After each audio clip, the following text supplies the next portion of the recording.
Yo, what's up? This is Splendid Radio on Pharcyde TV. My co-host Jeremy Scipio is hitting the stage, but we have a very special guest. We have Mr. CZR. What's happening with you, man? Hey, what's up, man? Over here Cool. chilling in Chicago. Yeah, man. Very decorated. I was going through your IG, and I was kind of like I said earlier, I was like, man, this is a man after my own heart, man. He got a bulldog, had the foodieisms cracking, and had the greenisms cracking. Right, right, right. And then not in that particular order, but what city are you from? Chicago. All right, all Chicago. right. Yeah. There's an area, it's called Pilsen. Pilsen, that's where my stomping grounds are, you know? But yeah, I'm still in Chicago. Yeah, no, you said Chicago, but I just wanted to get Chicago is a million suburbs. It's Chicago is almost like saying LA when somebody asks. It's like Got you. it's like I live, so the 110 freeway is like kind of like a popular freeway in or just one of the main freeways in Los Angeles, and I live at one end, but Pasadena is at the 100% opposite end, and it's all, I guess, kind of considered LA, but it's just that different. So, when was the first time you heard hip hop, and what was the song? Let me back up a little bit to that point you were saying is the same here in Chicago, right? Like, hey, we don't let people say they're from Chicago unless they're from Chicago. So I get it. I get it, you know? Um, my first, uh, the one that stands out to me the most is the message. Okay. Yeah, and like it, I don't know, it connected with me. You know what I mean? Even though it was a New York song, and it talks about New York. I mean, I just really connected with the song musically, lyrically, just the whole vibe. You know? You want me to tell you what it was for me? Hmm. I didn't realize it, but as I got older, high school is when I really, I guess, kind of understood it some. But people connected with the synthesizers, Mm. and it was those synthesizers and that synth music where um at like later in junior high school coming up into high school, uh there was kind of like a whole dance scene that was in LA, and these guys, I had friends that were in dance groups and everything, and so they had this dancing, but they did it to like the the dang, like the German electronic music. Like it So like was the craft work and stuff like that. Got it. exactly Yeah, like yeah, yeah, all yeah. that stuff. And I think that in the message, it was dope that we heard the rapping, but the samples and the keyboards were really just kind of like, oh man. And it's interesting that you say that because when I was younger and I saw like Grandmaster Flash and the Furious Five, I never connected them looking like Oh, Parliament Funkadelic or right, all right. that Me kind of neither. thing. But Right, as I right. got older and then I look back on it, I was like, oh man, that's exactly. That's funny because I was like, man, there's a video to this song, and you know what I mean. This is later in life, right? Mhm. When I first heard a song, it was just on vinyl because there was a DJ that lived downstairs from me. This is when I first started getting into music, like where I started collecting it, is when I was 8 years old. And that's kind of when I kind of got the bug of just the whole music that was playing on the radio, but then searching for the underground stuff. You know what I mean? Stuff that wasn't on the radio. The mix shows, yes, that's because that was different than regular rotation stuff. But anyway, so where I listened to the message was introduced to me by this guy JR that was a DJ. He had his 1200s. I don't even know what kind of mixer he had at the time, but he would let me play music there, and then that's one of the songs that he would play in his house. I was in the yard, and he's ground level, so his um, windows are open, and I'm just enjoying the music that he's playing. Then he would allow me to come in and just play songs. I wasn't starting to DJ at that time, but I started then searching for the music, So, Mhm. but yeah, Message is my first hip hop song that I have very good memories from because of my So age, I guess. Too. So with this whole mad race and breakdown for content, um, music being one of the content items of content that we had before social media.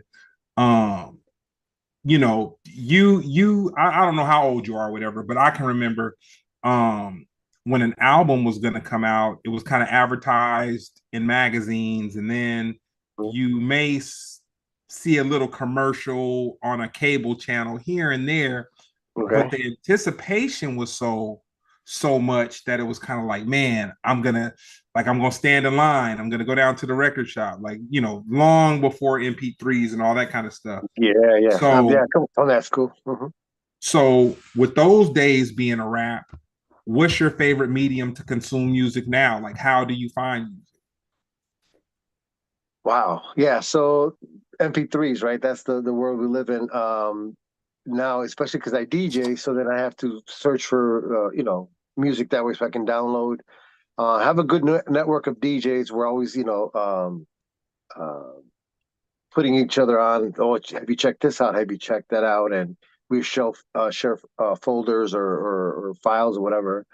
Um, and but yeah, that's like the main way of just finding music. Obviously outside of just going to the download sites and then just kind of just searching top 10, top 100, whatever, and then just keep searching through that. You know what I mean? And got to filter out that you know top 100s or whatever. It's like, I don't know about top hundreds, top 100s, but it is what it is. Real quick, I'm gonna give a shout out to the chat room. We have the Mac, you know what I'm saying? He's chiming in. We have Jenny Sandoval, and we have Yanira Sevillano. She said, Okay. so we got a couple people that's paying a little bit of attention to us. But let's just say if somebody's not as savvy as having a crew of homeboys the way that you do, where you can just trade and swap music, or they don't know those sites, do you mess with like a Tidal or a Spotify or a SoundCloud or any of those platforms? You know what? Yes and no. Not to discover new music though. Like every now and then I might, pop it on, but not even me, actually just my family, whatever they're listening to some stuff. I might peep what they're listening to, but mainly no, it's just you just really just gotta go out and look. And obviously, when I'm DJing out or I'm even hanging out here in the city or just wherever I can grab it from, videos that when people go live, same thing, Shazam stuff and be like, oh, that sounds cool. I never heard it or whatever, and then just look for it to download. But yeah, I don't really mess too tough with the Spotify's and that that kind of stuff. My daughter's into Apple Music and Spotify. But the thing is, with I don't play hip hop when I DJ. I produce hip hop, but my daughter is heavy into just music of all kinds, all genres. But that's where I'm kind of like my ears like, okay, where's she listening to? Because she's got very good taste in music, so I definitely listen to it. That's how I listen to Spotify or Apple Music through her. Okay. All right. Yeah, I was but then you being a DJ, and you play multi genres of music. You're just one of those. I mean, but man, you've done a few things, so you can listen to what you want to listen to. You know what I'm saying? Versus the DJs that Right. are forced to have to stay on top of the contemporary music, just like all the content that comes out. Just so much of it. Right. Yeah, yeah. There's a lot of stuff. All But right. So, what Mount Rushmore would you want to be a part of? ooh, wow, that's a good one. um, I mean, musically, definitely. In whatever genre that I'm producing, hip hop or house music would be great. I know that hip hop's got a lot of great people to choose from as well as house music, but either one of them, from DJ point of view or producer point of view, that would be amazing. Let's do this. Your house music Mount Rushmore. Which Wow. one would you like to be a part of? Um, probably production. You know, DJing is so there's two different sides, right? Because I'm a DJ and I'm a music producer. You know, songwriter. But I think yeah, I'm gonna go with producer on that. On that, if I had to choose one from the house music side. Yeah, I would definitely choose house music, I guess. So what other three faces would you be next to? Ah, what I want to be next to, or right? That's it's kind of a tough question for me.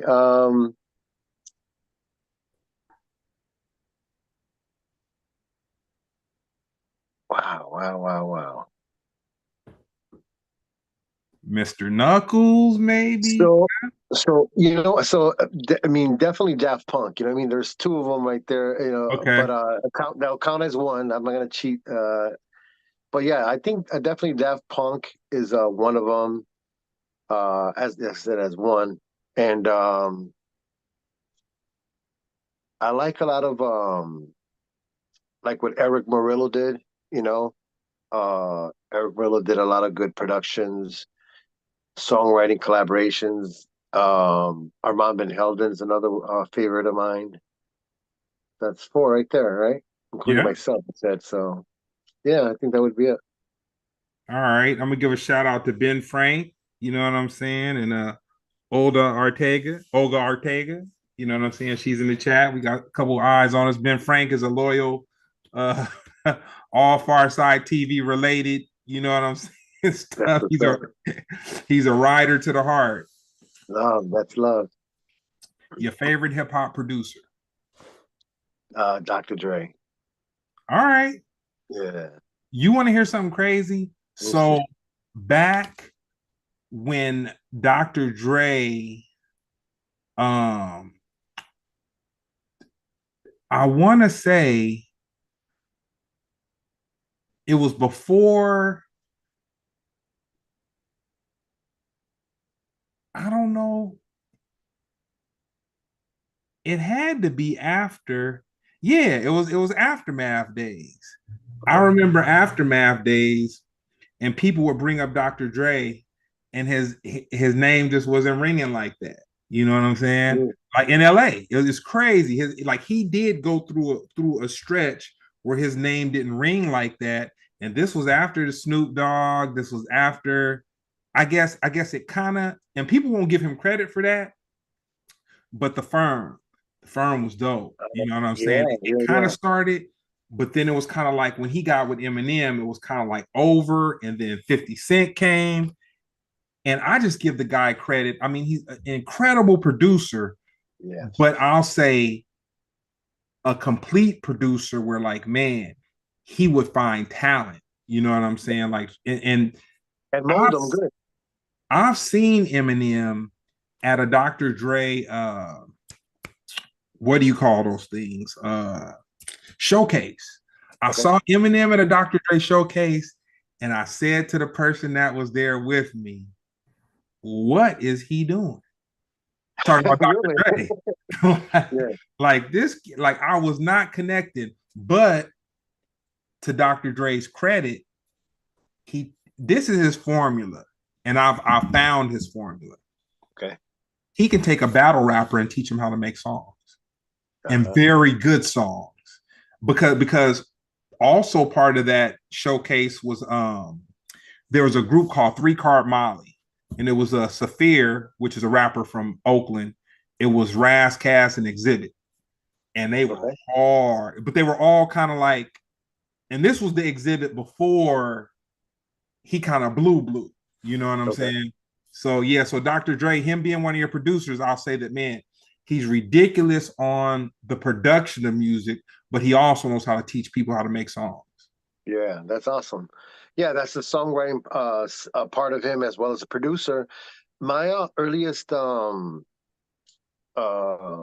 memories, I guess, of Dr. Dre would be when I first heard of Eazy-E and NWA, you know, the two different albums or whatever, NWA and the Posse, and I was just floored. I actually heard it at a house party here in Mhm. Chicago, and it was like, it was house music where we were playing whatever. But then the owner of the it was actually uh his I think it was his brother's house that we're hanging out at. It was a house party in the basement. And then he just like, oh, you know what? I don't care. I'm gonna play this. So he plays a cassette of NWA, and I was like, what the hell is this? And I was just floored by it. It was just very different, right? So then I gravitated to it. I went to get that album myself, and then just loved that production. And then it just followed them continuously, because also I was collecting music of stuff that I like, so anything hip hop, R&B, disco, house, electronic stuff like we were talking about, Mhm. Kraftwerk and such. Um, some jazz stuff, not heavy on the jazz at that point, but jazz musicians that were, you know, um, doing like disco as well. You know what I mean? So that's how I learned. I'm like, oh, that's the same person as, connected the dots later, or whatever. But yeah, it's been a huge fan of Dr. Dre since his early stuff. And I say early stuff, that's where I met him, or not met him, but got introduced to his You're music. introduced. Okay. Yeah, not the earlier stuff before that, like the electro stuff or whatever that he did with Arabian Prince. Prince, and yeah, JJ Fett. I did hear about them, but I didn't know it was Dr. Dre. You know what I mean? At that time. Okay. Yeah. And to spin back on that, I'll say I was introduced to Dr. Dre with the Wrecking Crew. Like that, like those days, like his I, okay. So Dr. Dre's Wrecking Crew days was inspired by like the electro hop, like that genre of music, like the Kraftwerks and all that kind of Exactly. stuff, Yeah, like I see that. that connection. Yeah, for sure. Yeah, yeah, yeah, yeah. Yeah, that was. And so I'll tell you this too. There was a racquetball club by my house, and about three different high schools. They'd have like parties there on like Fridays and Saturday nights, and I remember them playing the Easy E album, and they played Boys in the Hood, and they played Dope Man, and it was a DJ playing. They must have played both of those songs about four times that night. It was like to be in LA and to have that, that music come on. I just remember, and I remember hearing the beats and the 808s and everything. And there was a dance called the Cabbage Patch. People were busting the Cabbage Patch, and I was Yeah. just like, "Damn, this is." And it was crazy because like hip hop had kind of hit us with break in and all that kind of stuff, but this was a whole nother type of thing from like it was a cultural thing, like a LA thing. And I just remember like, man, but it's dope that you being from where you are, that you were able to recognize. Yeah, yeah, yeah. Yeah, no, to recognize what was up. So my next one, your favorite hip hop music, movie, I'm sorry. Movie. Yep, favorite hip hop movie. These kind of questions are kind of weird for me, but because okay, so not rappers that are in uh a movie, right? So it wouldn't be like No, Boys in no, the Hood no. ringtone. Put it It this would be way. more like Breaking, or like Beat Street, or like stuff like We've that, right? had we've had people to say drumline. Oh shit! Like, Wow, hip wow. hop is hip hop is subjective. There you go. It's interesting. One of my favorite movies when it comes down to we're talking about like the breaking and the culture, hip hop and all that, would probably be Beat Street. Like I like Mine that. too. I like that movie. But stemming off of that though too, like I'm a big Ice Cube fan as well. And so now we had that's Boys in the Hood, what I mean? It had obviously hip hop on there. I know what is it, Jam on it and whatever. I can't think of the other songs right now, but nonetheless, like stuff like that, I like a lot. Like that's one of my go-to movies. I'm just chilling at home, and I'm always in the mood to watch Boys in the Hood. If it's playing, I'm stopping right there. I'm watching it. I can't hear you. Sorry about There that. you go. There you Yeah, go. I heard I saw some content and it had Ice Cube and he was talking about John Singleton. And he was saying how when he first met John Singleton, Mhm. he was a student at USC and he was kind of like, man, I want you to be in a movie. I got a movie or whatever. And Ice Cube like not believing him. And then he just, as time went on and whatnot, and He Ice kept Cube ran popping up, into it. right? Huh? John Singleton kept popping up Oh, here yeah, and yeah. there. I'm almost ready, or whatever, whatever. I like that story because I actually read. I'm a huge Ice Cube fan, and I do watch those a lot of interviews. I'm heavy into just watching interviews and stuff to see what their mind frame was at one given point or whatever. But that's a funny story though with John Singleton and Ice Cube, how he pursued him to become an actor basically. And I'll say that man, Angela Bassett, Lawrence Fishburne, it was just like, man, that was a heavy movie. Yeah, it was. It was. I So, love that movie. Yeah. so on the West Coast, we have elementary school, junior high school. Junior high is kind of what you would call on the East Coast like middle school. Okay. So during your middle school years, what was the soundtrack to your experience? Definitely house music. House music has been around my life, my whole life. Basically. But a lot of alternative stuff. Like the disco stuff. I mean, I've always gravitated to that. Like to me, like the R&B stuff, I liked a lot. And then when it became a little bit more up tempo, combine like R&B, the disco, and the house music. Like that kind of says a lot about my upbringing of music. As a producer, as a DJ, then but we always listen to like Spanish music at home. My mom, my parents would listen to that at home, or we go to parties and that's what they're listening to. So that's also a very Latin orientated background as well. But stuff that I looked out for to search, it was stuff like that. Um, right before high school, maybe no, this is probably high school already. Like bands like The Cure, um, what is it, Depeche Mode, stuff like that. You know what I mean? I was into that stuff. So right before high school, that's when I got it. I mean, right in high school is when I got into that kind of music. But other than that, it was just always like house music, dance music, up tempo, R and B.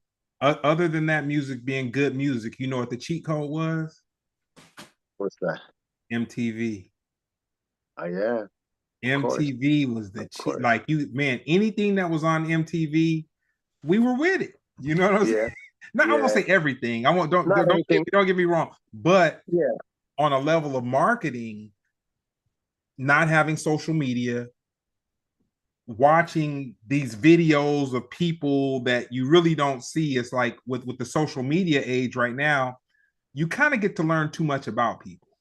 You know what I'm Mm, saying? Like it takes the allure away from I kind of agree. what it is. That's why I credit Kendrick Lamar, like, man, entertainer, but he stays away from everything else, man. Yeah, You know yeah, what I'm yeah, saying? You don't get like no nothing. You're not gonna get a picture up. You're not going. You're gonna get some music when you get it, and you're gonna be so happy to get it that yeah, it's gonna mean everything to you. yeah, for sure, for sure. I love Kendrick Lamar. He's got very, very good stuff. A lot of good stuff. Yes, sir. Your hidden talent, My hidden talent. Um I know how to sew. master foodie. I like to when it comes down to food, I like to make salsas a lot. And Okay. that comes from my mom. Like she would always be making some type of salsas or dips or whatever. Dang. Um and but yeah, so that's one of my things I love to make. Dang. Yeah. All right. All right. I'll take that. Your ultimate goal. Oh, wow, wow, wow. I don't know if I have ultimate goal, but musically, I mean, I want to do a lot more with music. You know, I don't mind collaborating, but um, because as a producer, that's one thing. You collaborate as a producer with other producers, other writers. But I want to put more stuff out with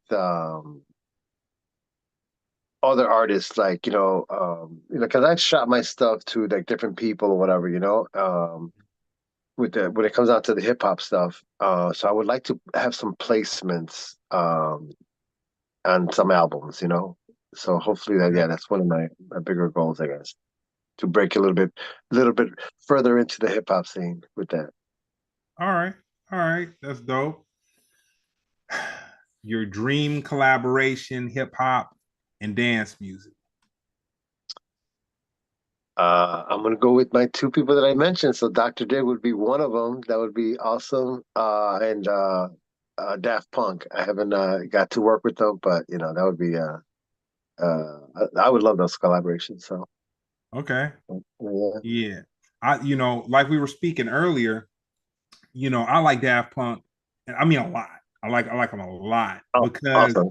they're like a history lesson into disco. Like so for me, um, I love house music. And when I say I love it, I mean I love house music. Like Yeah, literally, for I'm sure. gonna listen to some type of dance music, house music, disco derivative, at least 2 hours a day. Like it's Huh.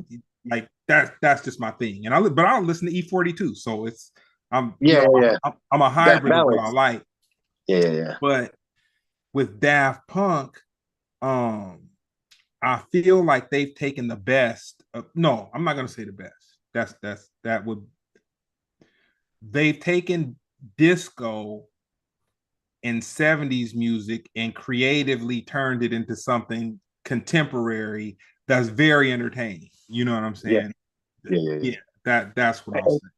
Yeah, because I like I think the thing that I like about both people that I just mentioned, both Daft Punk and Dr. Dre, is their sonic. I love sonically how their productions sound. Mhm, So they know how to take something what's funny? It could be very let's just say call it minimal, mhm. but they make it sound huge. And that's what I like about their production styles. Both. So Yeah. so I kind of got turned on to house music.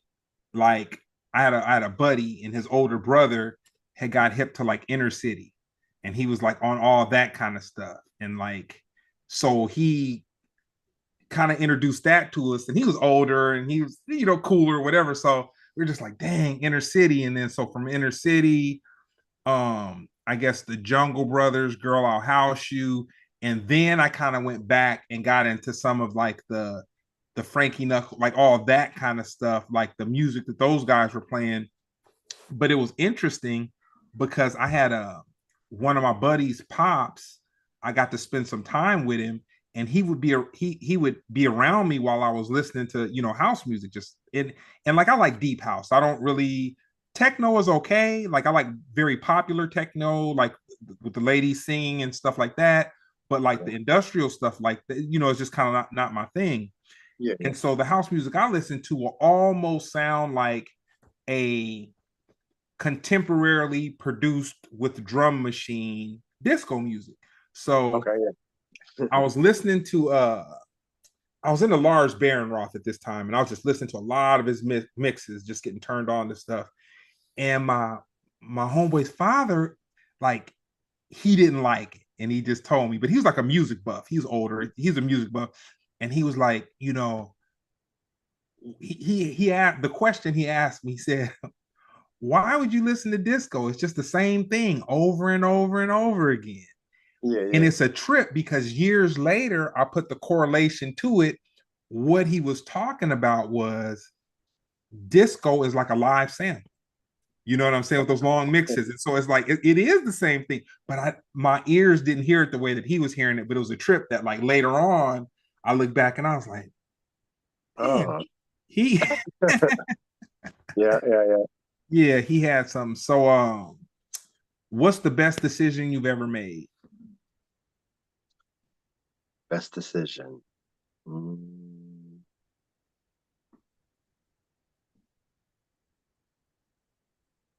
I would have to say real estate.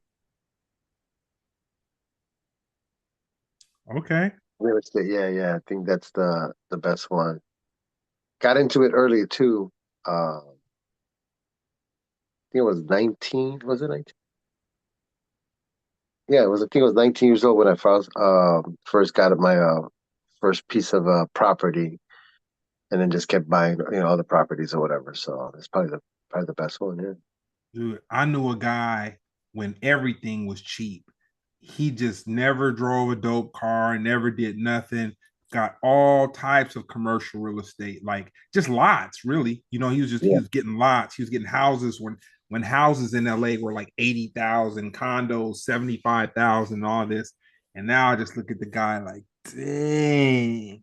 But It's on the flip side of it, my father was in the insurance industry, and he had a bunch of buddies that like they own like real estate companies and stuff like that. And it's crazy because those guys, they touch so much money so fast that all of them blew it, man. They all blew it. Like just used to just very expensive lifestyles. And then when the real estate industry tanked, they just, man, they got wiped out. And it was one of the saddest things I ever saw. Cause I'm like, I'm looking at guys who's my dad's homeboys that have like 40 pieces of rental property, and the dudes are just losing all of it. Like they just refinanced it to death and just took all that money, really didn't invest the money, but just they were like, I'm gonna live good. You know what I'm saying? yeah, Thinking that that sweet time was just gonna be an eternal sweet time, and everything flipped upside down, man, and dudes lost it all. yeah. It was a tough time, definitely, and that you when it crashed. I think that one of the things I wish I would have learned sooner, but nobody was really talking about that. Obviously we didn't have social media or nothing like that where people can say their piece or whatever of what their experiences are. I wasn't searching for that information because I didn't think it was a thing or whatever. It just didn't. I wasn't around it like that.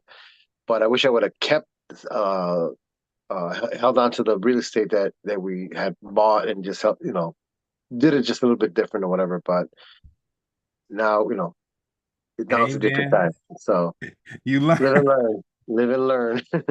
There was a there was an episode on Cleveland, the Cleveland show, where Yeah. Cleveland went back in time and he was looking at himself as a child. And so he said, buy Apple stock. But this was the older Cleveland telling the younger one to buy Apple stock. But the younger Cleveland, he was like, applesauce? Applesauce? Applesauce. That's funny. He was like, I didn't watch applesauce? I didn't watch a lot of Cleveland, but I was a fan of the show to begin with. They were the spinoff or whatever, but I didn't get a chance to watch a lot of it. But that's funny. Oh yeah, man. Take the wrong message. Yeah, no, I dig and stuff. But yeah, that was hilarious. Um, the Mac said that you're amazing. And shout out to Daft Punk for adding you to their OG Essentials mix. Ah, yes, yes, yes. Shout out to them. Yeah, I man. I had a bar restaurant that I opened up, here in Chicago. Mm-hmm. Um, and I actually reached out to them, and I'm like, yo, I need some memorabilia, So then they were gracious enough to autograph one of their posters, and then I would had it on display at the restaurant bar, and but yeah, so that they're very cool peoples, very cool peoples, and yeah, Nah, shout out to them. that's dope. And that's just like kind of a testament in a way to your musical accomplishments as far as it being a DJ and all that kind of stuff. Because the same person could have asked him that question. And there could have been a very different outcome to the request of asking for something like that. You know what I'm Yeah, saying? yeah, yeah, for sure. I definitely understand that, and yeah, that sounds like very grateful when they said yes, for sure. You know. Yeah, Yeah. nah, that's dope. So with that being said, philanthropy ideas. Do you have any? Hmm.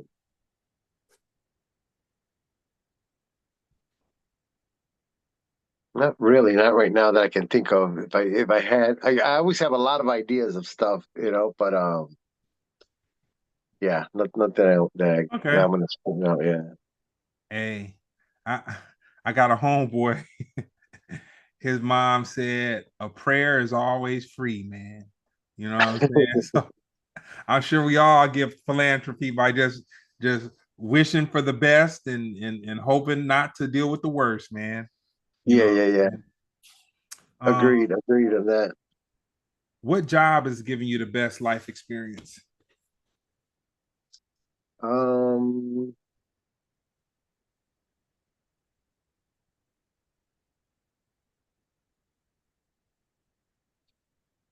I mean, I probably had to say DJing because so I started DJing, but then my production is what really got me traveling, right? Okay.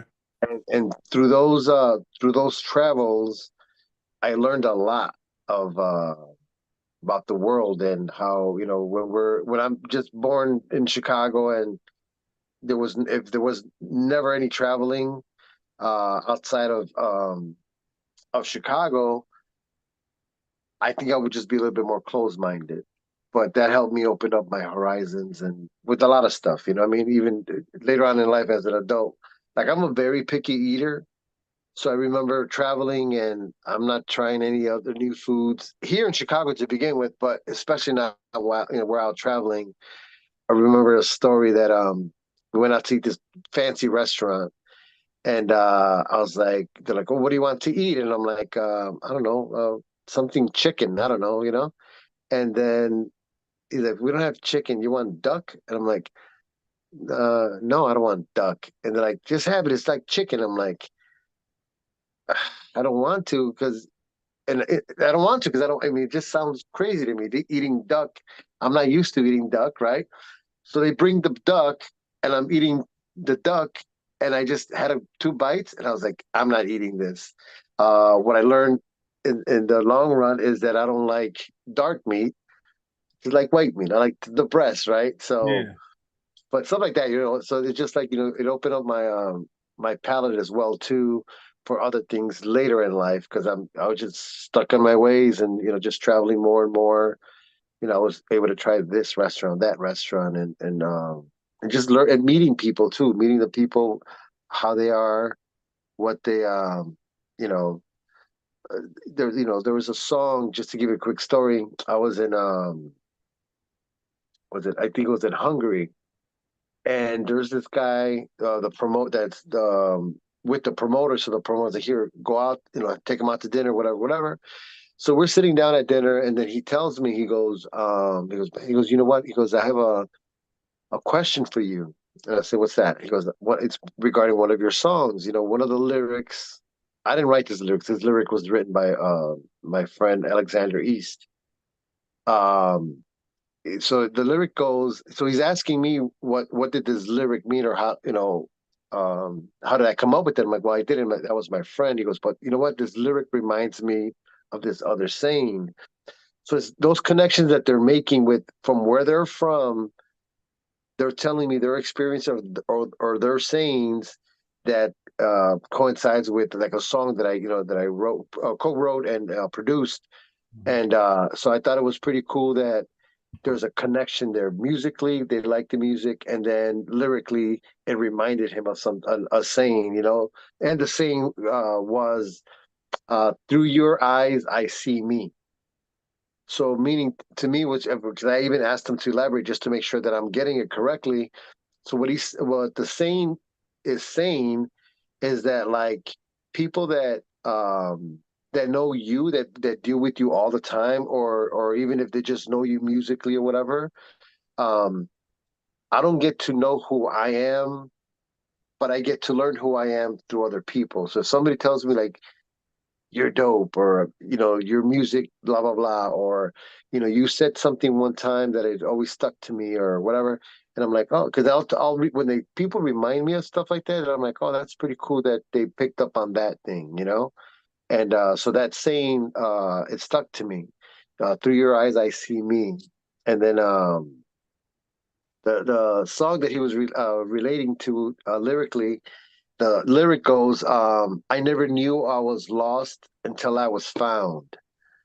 And it's a spiritual song that we did, so it's a little bit on the soulful side. Then, so that I Okay. think you would, if you dig that kind of stuff, I think you'll dig this one. So I'll, it's called "Take Me Higher."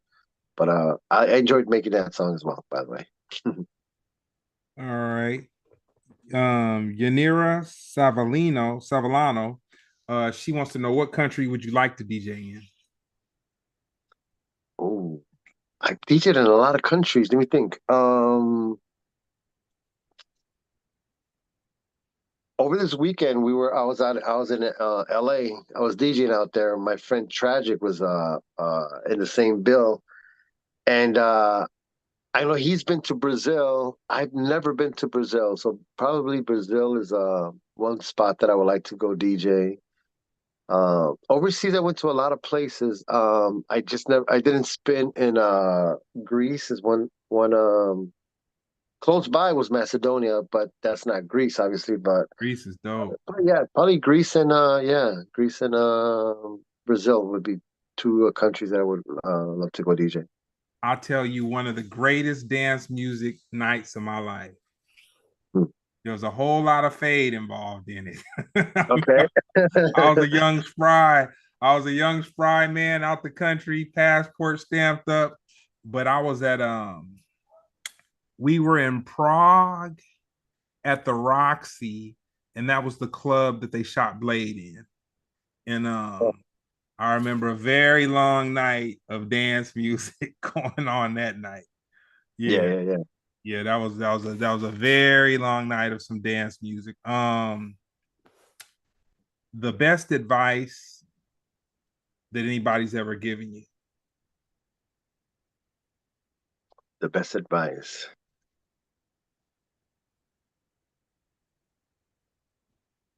There's a few that are kind of coming to me. But the best one probably is to live in the moment. One of the things that I'm glad I did when I got that when I heard that saying, or that advice I should say, I adapted that to my children because they grow up fast. Mhm. So I'm glad I lived in the moment for their upbringing. That's probably one of them that yeah, that's one of them. All right. Um, what's the most iconic lineup you've been on? I kind of what Lineup, lineup. show bill, festival bill. Yeah. I probably am gonna say Ibiza when Mhm. I was out there touring. And I mean, besides Ibiza though, because I was touring with Eric Murillo, Harry Choo Choo, Jose Nunez, Richard F. So just the Subliminal Camp. Uh, those were pretty cool because not it was not only like just Ibiza. We were again with that's kind of what took me more international. Colombia, like whatever. So we would, you know, in one week we probably, or in a 2 week span, we were like in Colombia and then to Switzerland and back to Colombia and then to Ibiza. And so it was just like the traveling that I did with them was very cool, very cool experience. So anything with them was always a good learning experience too, because I love how they play too. They play really well. So it gives you this freedom too, just like, oh, Oh yeah, we can do that. We can do that. We can go there. So everybody's playing. Because they're from what Richard F. He's from California, right? And then we have New York cats, we have New Jersey cats, and then me being from Chicago. So we all get to play our own style, but then musically we can. I hear somebody expressing themselves, playing something that I was like, wow, I never saw that you could play something like that in this kind of crowd or whatever. But so anyway, it was always good with that lineup with these guys. All right. I could take that. So we got Curly asking a question, but I feel that it's like it's not a weird question, but I'm gonna break it up to just not make it what could be whatever. So Okay. it's Curly's question, but I'm gonna modify it to Okay. sound fair. Okay. Uh who would be two Chicago DJs that are no longer with us that you would definitely come out to watch them play records? And then who are two contemporary Chicago DJs that you would go out to see them play records? The ones that stand out the most would be Ron Hardy because he's very well respected here in Chicago. He passed away, Mm-hmm. and I know that a lot of people that I respect as well, give him a lot of love. Although I never heard him DJ, but that's probably one that I would like to experience, or would have loved to experience. And the other one would be I'm gonna say Armando Gallup. He's a music producer, or was. He's no longer with us as well. So those two are probably the ones. Because Armando, he made some really iconic Chicago house tracks. Um, and so yeah, so I like his production style, and I can just imagine actually hearing him DJ too. You know what I mean? Because he comes from a very good group of a collective of DJs too from out here from Chicago. Okay. And then the other one, what was the other question? Contemporary Temporary. DJ. Who is gonna pull you out of your house where you feel like there was two D there's like maybe I'll say there might be, man, one of them's no longer with us, and two of them I just don't have the eye of the tiger like I used to. But it used to be like I say three DJs in LA that could pull me out the house, even if it was just a little bar, just whatever. Like if they were spinning records, I was gonna go and check them. Two people that you would go feel inclined to go and check. I'm gonna go with my buddy Mike Dunn. He's one of them that I always enjoy hearing him play. Like I hear him doing live sets, like when you go live on whatever podcast or whatever. Mm-hmm. He's always interesting to hear what he plays, how he plays. Um, so that's Mike Dunn. I mean, there's a lot of DJs here in Chicago that are really good. Um, I don't really go out a lot anymore, but I go out when I DJ, and then when I'm DJing, I have had really good times with the people that are in the same lineup. Ah, man, man, man, man. Nah, you don't have to invent anybody. Hey man, there's three people that could pull me out of the house. One of them is no longer with us, and that's taking a lot of the bite out of me. You know what I'm saying? Like to where I feel like I could be at work 6 o'clock. I would hear that he's gonna spin at 9, and I'd be like, I'm just not going home. I'm not gonna hang out late. I'm just gonna come in real quick. And even if I just catch that hot little 10, 15 minutes, Yeah, I'm full. I heard him. I checked it out. All right. My soul feels better. Whoa. You know what I'm got you. Yeah, yeah. so your favorite biopic. I like Bray a lot. That's another movie, my go-to movie as well.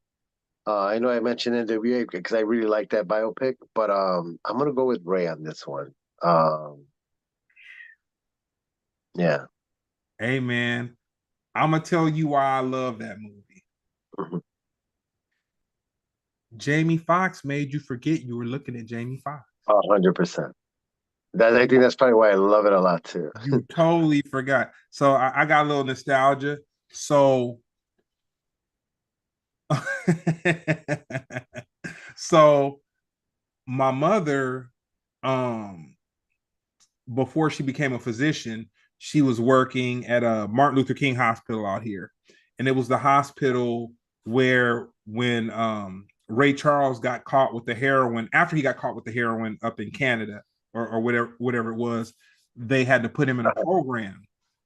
And so um she was his nurse. And Get out. or physician's assistant, whatever the medical thing was that had, Yeah, yeah, but yeah, he wanted, I guess he was like going through his withdrawals and everything. He was just, it was he wasn't having a good go of it. yeah. And he wanted her to feed him his grits. And she refused. And she was like, you're gonna have to do, I know you're a star, I know you're whatever, but you're gonna have to start doing things for yourself. And that was like her story of claim to fame. You know what I'm Yeah, saying? that's cool I'm though. I'm sure he probably was feeling her wrist too, trying to trying to figure it out. Oh yeah, yeah, yeah. That's trying funny. trying to figure it out. Yeah, but that was that. So if we had this CZR biopic, Mhm. what would the movie be called?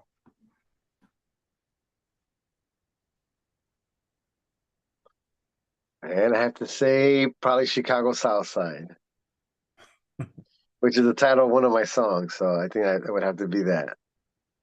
So the beauty of creativity with some gangsterisms all around it, kind of sort of. Yeah, yeah, yeah. All that. It's got a lot of stuff. You know, what's crazy is that a lot of the people, a lot of the gangbangers where I come from would always look out for me. They're like, no, they won't. They don't mess with him. You know, Mhm. he's cool. Like, not they weren't trying to recruit me or nothing like that. Because they wanted me to, I guess, go the way that I was going, or the way that they saw that I was going, which was musically DJing, and then I started making music and so forth and stuff. And then I guess they saw something in me, you know what I mean? So that was kind of cool that they looked out for me. So You yeah, just, so there's some. oh, I'm sorry. You just reminded me of something that I had forgotten for over 30 something years, maybe almost 40 something years. I went to Chicago when I was 10 years old to visit my cousins because my family's from Mississippi, and then they either went to California or Chicago. That was just the two places where they migrated. So Gotcha. I had an aunt that was out in Chicago, and she invited. It was my mother's favorite aunt. My mom was her favorite niece. So we go to Chicago, and I can remember being about 10 years old, and it was crazy. Now the memory is I totally forgot my cousins were in the house music back then. Like they were, I mean, Oh the wow. same way in LA we were in the hip hop, they were in the house music. I totally have forgotten about that to right now. And Yeah. I was so young that I didn't really connect to it, but I could see them being in their teens and early 20s and stuff. Like it was really the big thing to them. The but thing. Yeah, yeah, yeah. but my experience was uh I went with my cousin to walk to the corner store. And so we were walking and we saw something. And my cousin was like maybe 13 or 14, I was 10. And so we were walking down this sidewalk, and it was two kids that were probably about 15 or so walking towards us. So we were walking. So my cousin, his shoulder was to the street, and then I was next to him, and then the other guys were walking. And the one guy, he tried to bump my shoulder so bad. He leaned, he almost fell on the ground. Oh God. He almost fell on the ground. And I was like, damn, Chicago's kind of rough, man. Kind of rough. Yeah, yeah, yeah, for sure. And you know what's funny is that house music for a while was more like kind of like thug music. Like it was like the hood thing, you know? And Interesting. now mind you, don't get it twisted. Started off in the gay clubs and all that stuff, right? I, Mhm. I was too young to experience that part. But then later on in life, when it was like really popping, like popping, popping, Mhm. Like it was really more like I mean, you got your obviously your culture, right? You have your dancers, your break dancers too. But you had your the dancers as a whole, DJs, but then there was a thug element. You know what I mean? And then so like when you're at the clubs, like it then it gets a little rowdy. You know what I mean? Where then fast forward, then it became more club music where it was more even to the mainstream, you know.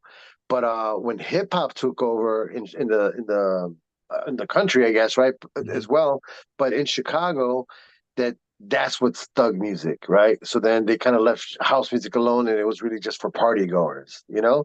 So there's this one pocket in house music history that it was really like thug music, you know. So that's kind of crazy that it has made his transition from gay clubs to thug music to now just club and mainstream festivals and stuff like that. You know what I mean? So thugs don't even really care too much about the house music that's out now. They're more into just like the old school, old stuff or whatever. The two artists that I'll credit with being ahead of the curve were Usher and Beyonce. I can remember back in 98, 97, 98. I can remember being in Amsterdam and they had it was kind of like a bootleg. We're not going to do that.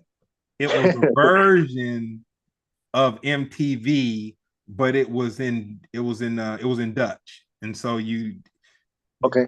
you couldn't really understand anything they were talking about. Dutch, that language is just one of the, you're not really gonna, unless you're hanging around some Dutch people and they kind of like help you with a couple phrases or something, it's Yeah. nothing that you're gonna listen to and just be like, oh, okay, I'm gonna communicate with you. You know what I'm saying? Right. Right. Right. But watching that show, and so with the show, whatever the videos were for like that hour and a half to almost 2 hours, they would just loop the videos. So you would just see the same videos over and over and over and over again.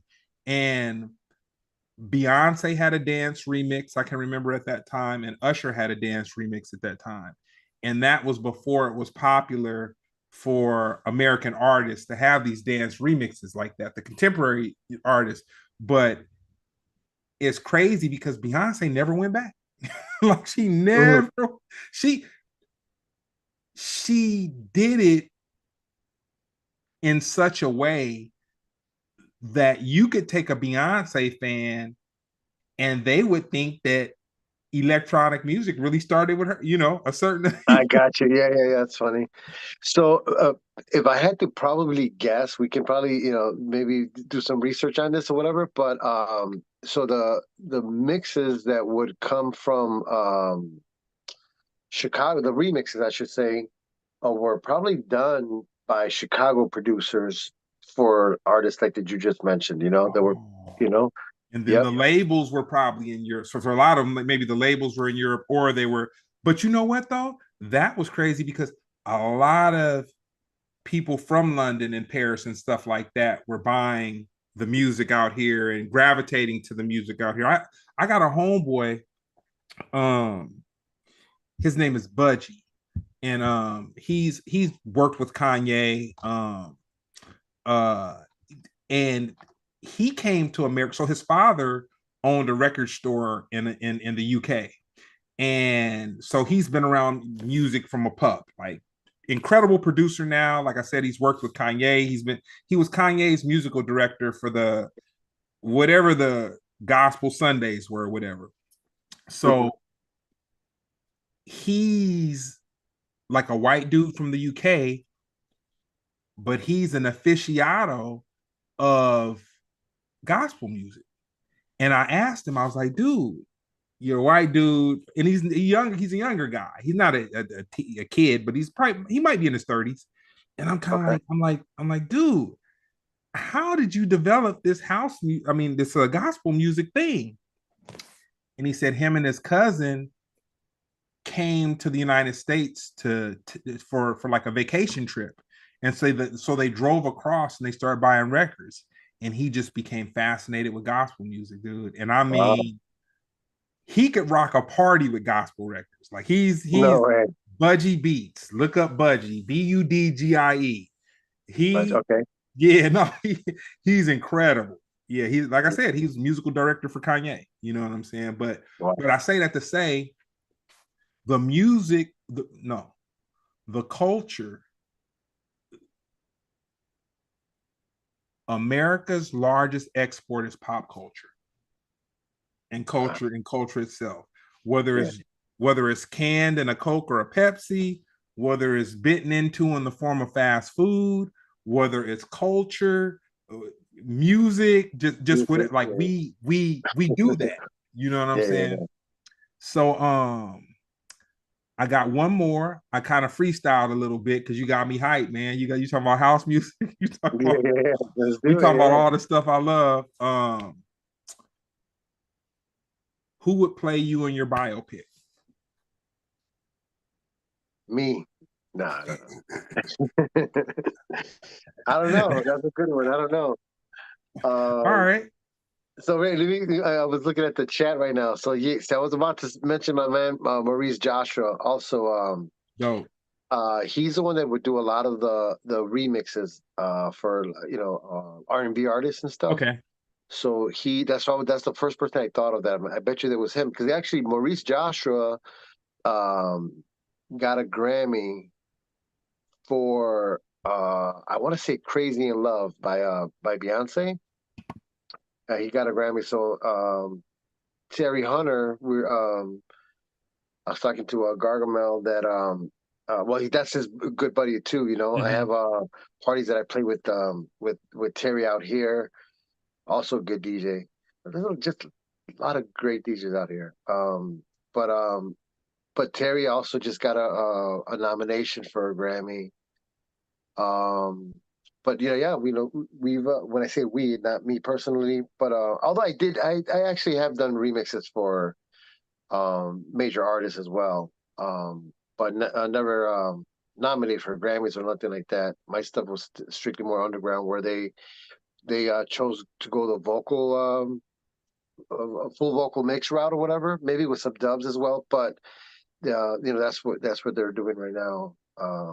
Is the dance music, going back to the straight dance music is what the Beyonce did, as well as what we're talking about.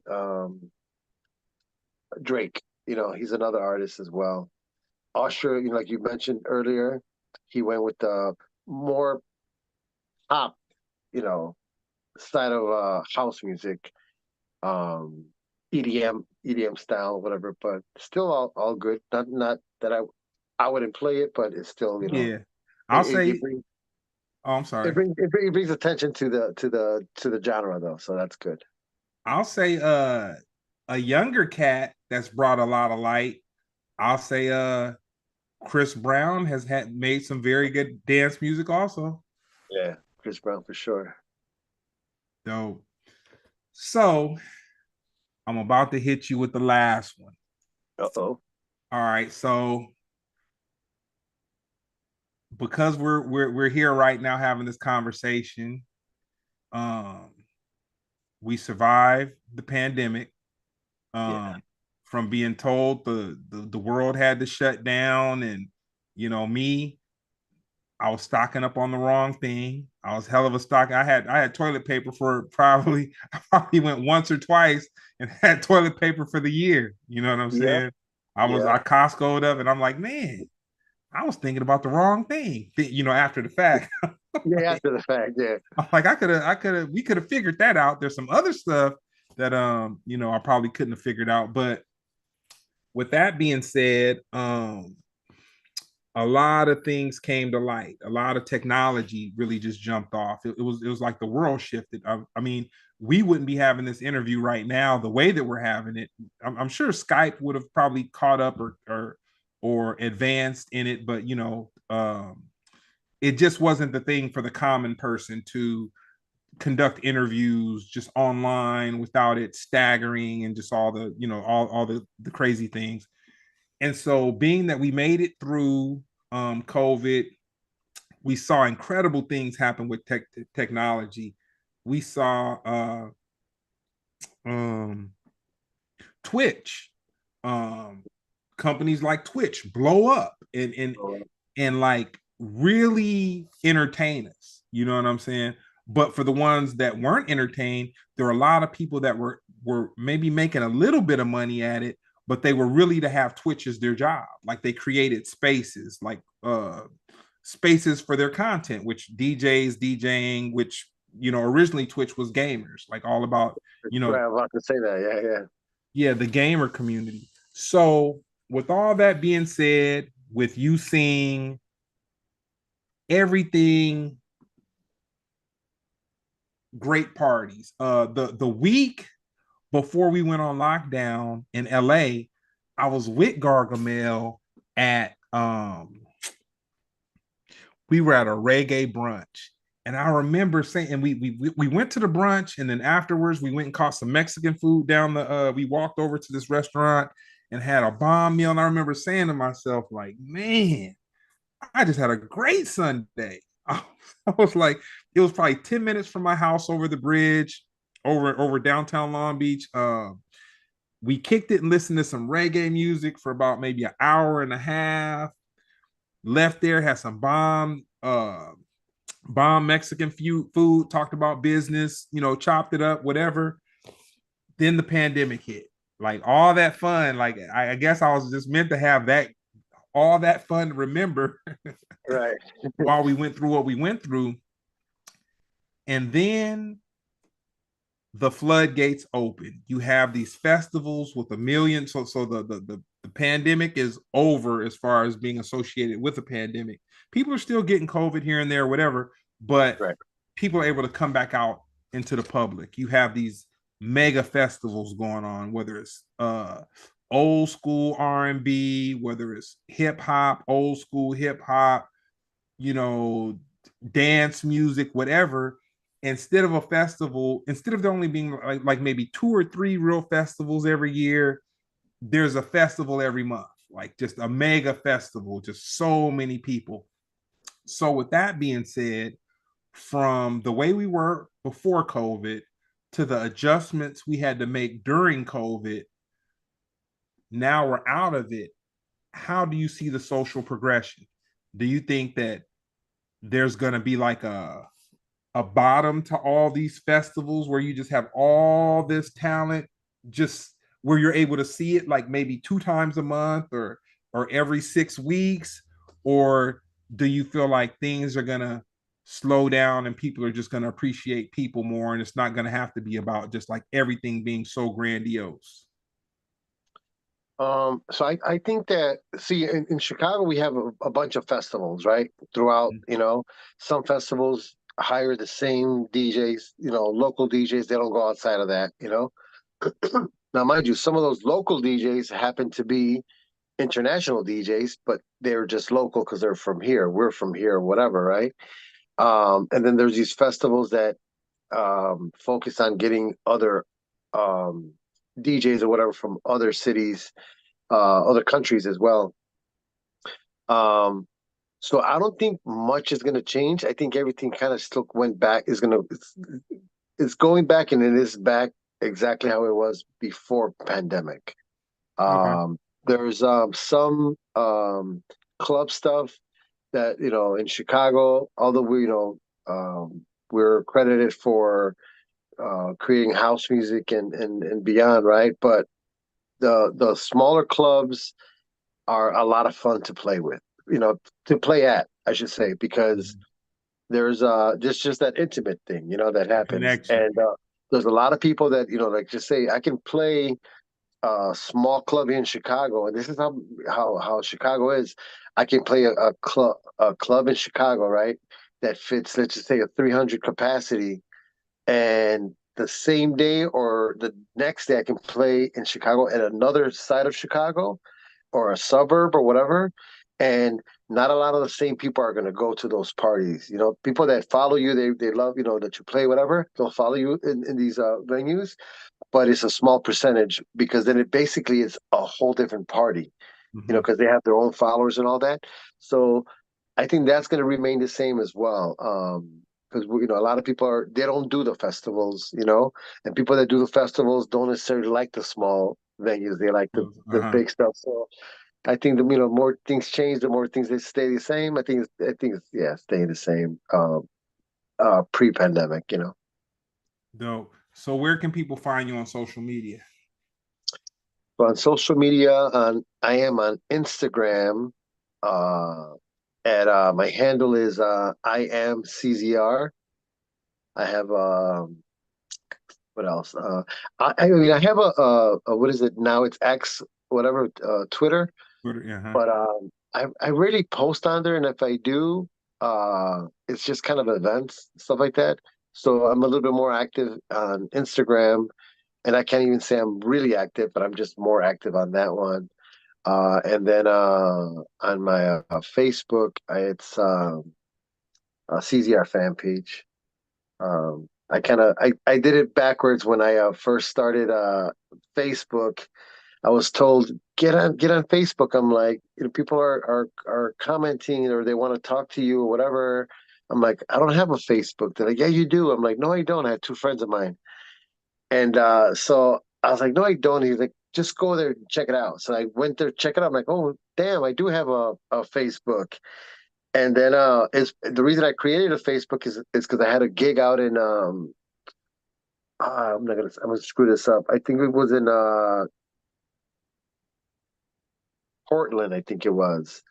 And they're like, oh, we only promote through Facebook. So then when that happened, so then now I wanted to create my artist page, but then I ended up using my facebook.com/I am CZR for as my personal, but that's really what I wanted to use for my artist. Uh, So that's why I have my handle on that one. My artist page is more CZR fan page or whatever. But either one, I'm on all both as an artist and a personal or whatever. But it's the same thing ultimately. You know, it is what it is. But yeah, mainly Instagram, I guess.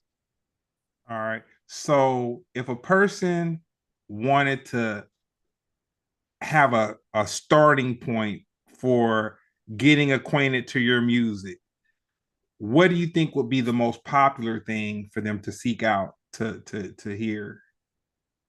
Like a title of my songs. Yeah. Uh-huh. Um, well, one of them I think would probably have to be. I mean, it's going to be a point where it's kind of a popular song, Mm-hmm. and because within house music we have subgenres, right? So when you see this one particular that I'm going to mention, it's called Structure. They'll get a good feeling of like, oh, okay, and then you'll go down a rabbit hole of like other songs that are the same kind of genre, subgenre, and then and then there's the soulful side. So from the soulful side, you probably want to go to a song called Bad Enough, you know, and then you'll find the other stuff, you know, because that's very disco house influenced type music. The on the soulful side, the disco samples and all that kind of stuff. That's that sound, and then there's like the people. I call it house, but people call it hard house. People call it techno. Um, so I people that like I'll have a song and all these different types of DJs would be playing the same song, but they're calling it different, you know? Mm-hmm. And but yeah, so anyway, so structure would be one good starting point, and then bad enough, I think would be another one. So, well, nah, man. With that being said, I'd say that this has been a great interview. I appreciate you. I feel like I said, I feel you next time you come out to LA, you're gonna be my foodie in crime. You There know you what I'm go. saying? Hell yeah, I'm down. Yeah, I'm down. we gonna move around. So nah, man, this has been another episode of Splendid Radio on Pharcyde TV. Peace. Thank you.